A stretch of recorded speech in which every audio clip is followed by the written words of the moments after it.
আসসালামু আলাইকুম গাইস। ঘুরতে আসলাম গ্রামীণ এক মনোরম পরিবেশে। পুকুরের উপরে এত সুন্দর একটা রেস্টুরেন্ট বানিয়েছে, যা দেখতে অপরূপ সুন্দর। চলুন আমরা ভিতরে একটু দেখি। হইচই just looking like a wow.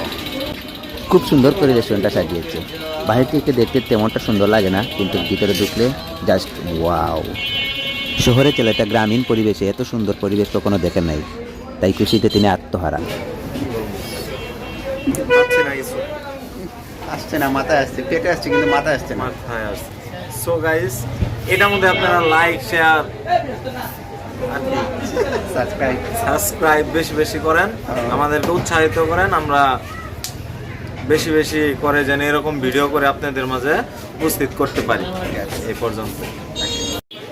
ছেলেটা খুবই নম্র ভদ্র, কিন্তু একটু দুষ্ট। দেখুন কিরকম দুষ্টুমির ছেলে হাঁটতেছে। নিচের পরিবেশটা তারা খুবই সুন্দর করে সাজিয়েছে, দেখতে একটা ছোটখাটো গার্ডেনের মতোই।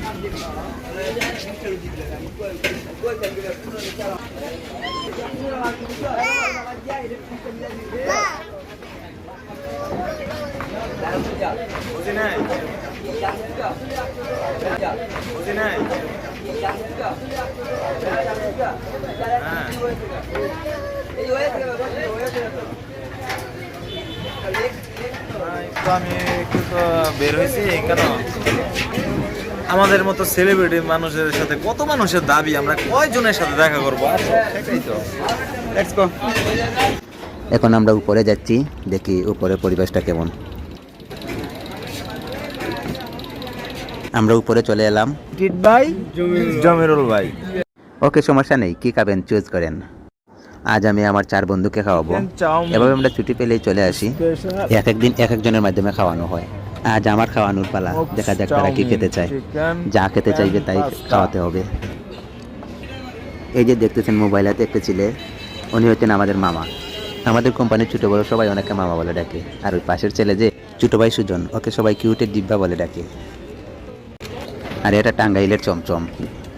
চমচম যেমন মিষ্টি, ছেলেটাও তেমন মিষ্টি। একটা চয়েস করে নাও, খেতে হবে তো, আশা যখন হয়েছে ফ্রেশ ফ্রাই।